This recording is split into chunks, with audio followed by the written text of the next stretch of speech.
On the 30th of June 1971, the Soyuz 11 spacecraft re-entered Earth's atmosphere after almost a month in space. On board were 3 men who had been seen on television screens across the Soviet Union and around the world almost constantly for the last few weeks. They were already considered heroes, brave cosmonauts who had taken on a risky and difficult mission and spent longer in space than any human had before. The people of the Soviet Union were keen to welcome them back to Earth, but when their capsule touched down and the recovery team knocked on the door, they received no response. Something had gone very, very wrong. The space race is the name given to the fierce competition between the United States and the Soviet Union in the mid-20th century to see which nation would be the first to conquer space. This intense technological rivalry is sometimes thought to have been a substitute for armed combat between the two powers. From the moment the Soviet Union launched its first satellite, Sputnik, into space in 1957, the battle for technological superiority between them and the USA would take place on a new frontier, high above the Earth. Continual one-upmanship would drive scientific discoveries and make heroes out of astronauts in the US and their counterpart cosmonauts in the Soviet Union. But being either an astronaut or a cosmonaut during this time of rapid, urgent progress was, at times, immensely risky.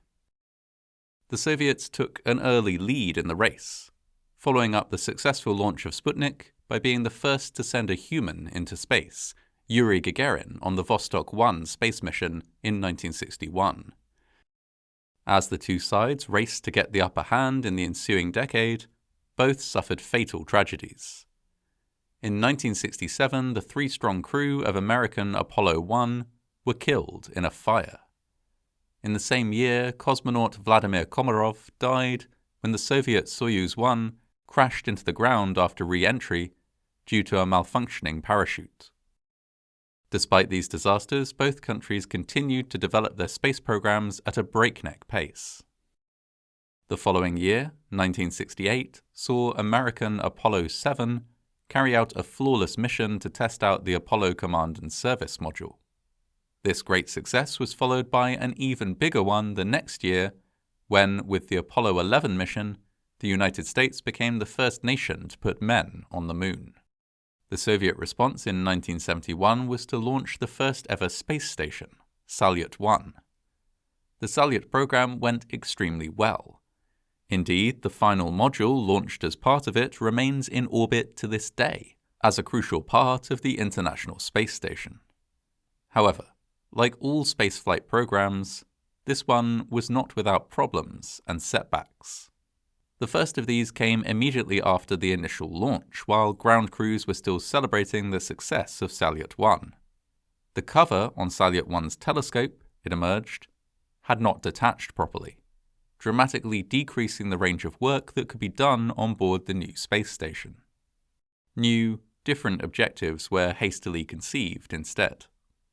A few days after this, Soyuz 10 was launched with the intention that the 3-man crew would dock and board Salyut-1 and stay there for a month. However, the mission was aborted when Soyuz 10 failed to dock with the space station. The crew returned, unsuccessful in their mission, to Earth. Plans for the launch of Soyuz 11 were already in place. Originally, the backup crew for the Soyuz 10 mission were scheduled to fly, but 4 days before the launch, one of the crew, Valery Kubasov, felt unwell. An X-ray revealed some slight swelling on his right lung. Doctors feared that this was a sign of tuberculosis, and so, according to Ministry of Health rules, the entire crew was told to stand down.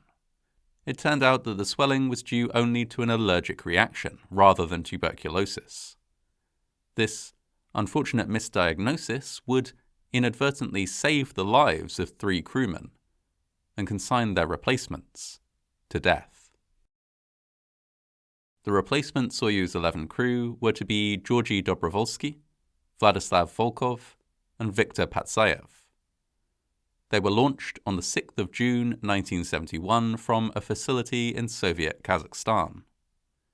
Their spaceship was, by necessity, very small, and as such the crew didn't have the space to wear their pressure suits whilst in the capsule. The following day, the 7th of June, they successfully docked with Salyut 1. The crew stayed on board the space station for the next 22 days, the longest anyone had ever spent in space. They spent their time conducting experiments and using gamma-ray telescopes to collect data. Patsayev became the first person to operate such a telescope in space.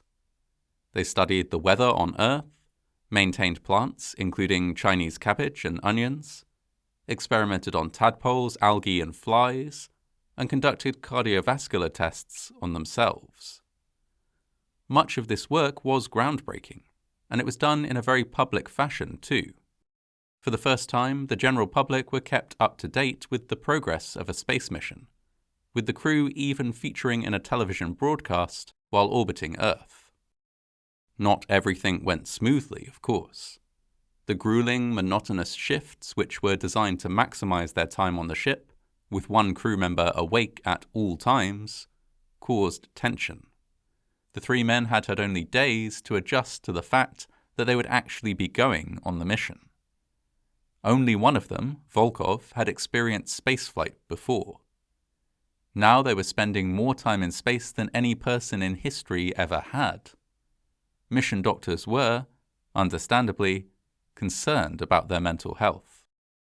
These concerns deepened when, on the 16th of June, the crew smelled smoke. They traced the smell to a small electrical fire, which was extinguished with guidance from Alexei Yeliseyev, a veteran cosmonaut who had flown on previous Soyuz missions and who was acting as a crew communicator back on Earth. The three cosmonauts spent the night on board Soyuz 11 while the air in the station was cleaned. A potential crisis had been averted, but the close call left the crew nervous. They asked if they could return to Earth early, but ground control insisted they were safe. Almost daily television broadcasts of their activities continued throughout their stay on board Salyut 1. The men became household names. Naturally, news of tension or any setback was never included in any broadcast. Instead, coverage focused on the positive.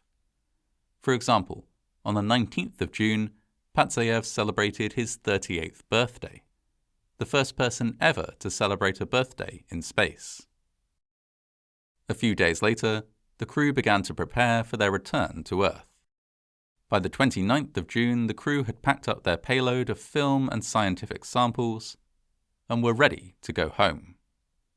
The Soyuz successfully detached from Salyut 1 and flew in co-orbit around the Earth 3 times before making a re-entry attempt. The work compartment and the service module were both jettisoned as planned, leaving the crew in the descent module. At this point, all communication with the Soyuz was lost. This was worrying, but not catastrophic. The descent was mostly an automated process. Indeed, as the module approached the ground, the parachute automatically deployed, and it came in for what appeared to be a successful landing. The recovery team was at the scene within 10 minutes, and noted that the capsule appeared completely undamaged. However, when they knocked on the capsule, there was no answer. When it was opened, they discovered the 3 lifeless bodies of the crew. Attempts were made to resuscitate them, but without success. They reported the situation back to Mission Control using a 1 to 5 numbering system. 5 would convey that a crew member was in excellent health, while 1 would convey the opposite. On that day, the report was 1, 1, 1. The cause of death of the cosmonauts wasn't officially announced for nearly 2 years. The mission had captured the imagination of the public, and the government was keen to emphasize its many successful research outcomes rather than the tragic loss of the crew. Over in the US, the disaster prompted fears that the human body simply couldn't cope with being in space for that length of time. Eventually, though, the cause of death became clear. The jettisoning of the modules during descent had caused a faulty valve to open. Air leaked rapidly out, and the crew, unable to wear their pressure suits due to the limited space in the capsule, died of asphyxiation. The body of Patsayev was found close to the valve, leading investigators to believe that he had survived long enough to identify the problem, but not long enough to rectify it. Alexei Leonov, who was the original commander of the Soyuz 11 mission before the late change in personnel, had recommended that these valves be manually closed, as he did not trust the automated system. Unfortunately, it seems the replacement crew had neglected to follow this advice. Leonov experimented with manually shutting the valves and found that it took him almost 1 minute, too long for the fateful crew, who would have had only seconds to respond to the emergency. There was an outpouring of grief over the deaths of the 3 cosmonauts. They were each posthumously awarded a Hero of the Soviet Union medal, and their bodies lay in state in Moscow before they were given full state funerals. Leonid Brezhnev was seen wiping away tears as he passed their coffins in a display considered unusual for Soviet leaders. A month after the disaster, Apollo 15 astronauts placed a memorial plaque near their landing site on the Moon. A Soviet monument was erected in 1973 at the place where the capsule had landed. This was replaced by a new memorial in 2016.